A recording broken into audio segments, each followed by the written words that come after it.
Ongi etorri Edelbibes Digital Plusen beste bideo tutorial batera. Liburu baten edukiak nola edita ditzakezun eta liburua nola pertsonaliza dezakezun ikusiko dugu bideo honetan.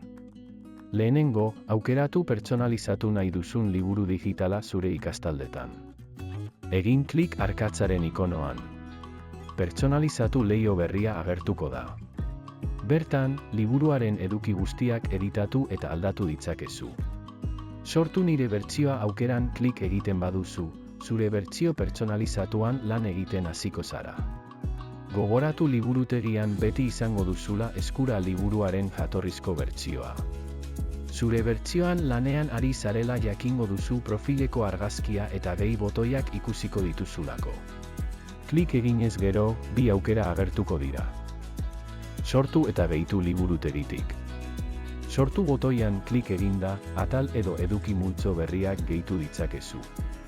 Horretarako, irekitzen den leihoan idatzi eduki berriaren izenburua eta egin klik sortu botoian. Hiruhileko horretan agertuko da gehitu berri duzun edukiaren kaxa. Ezkutatuta egongo da goiko menu zabalgarrian begiaren ikonoa sakatzen duzun arte. Ondoren, egin klik argitaratu aukeran aldaketak baliozkotzeko. Eduki berriaren kasaren gainean klik eginez gero, zure atal berria sortzen hasi zaitezke. Idatzi izenburua eta egin klik gorde botoian.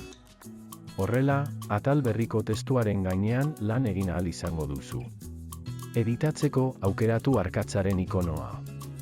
Zabaltzen den leihoan, letra formatua eta paragrafo formatua aukeratu dezakezu edo kanpoko esteka bat txerta dezakezu nahi duzun hitzean. Bloke bakoitzaren erdian agertzen den gehi botoian klik eginda, menu bat zabalduko da eta hainbat motatako kanpoko edukia gehitu ahal izango duzu. Adibidez, testua, zerrendak, irudiak edo hainbat motatako jarduera interaktiboak. Era berean, URL bat, bideoak, genialiak edo epuzleak txerta ditzakezu. Amaitutakoan, sakatu gorde. Sortu duzun eduki berri hori ikasle batekin edo gehiagorekin partekatzeko, egin klik goiko eskuineko aldeko esleitutako ikasleak ikonoan.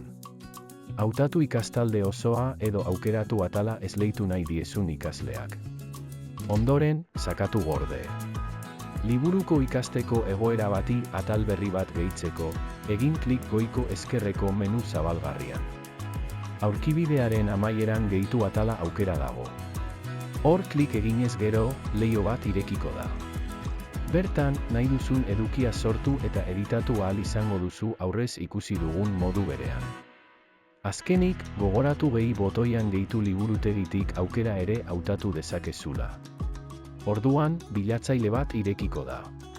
Bertan, beste maila eta irakasgai batzuetako unitateak aukeratu ditzakezu zure liburua ikasleei egokitutako edukiekin pertsonalizatzeko. Zure ikastaldeen atalean, pertsonalizatu duzun liburua agertuko da editatuta etiketarekin. Hurrengo tutorialera arte.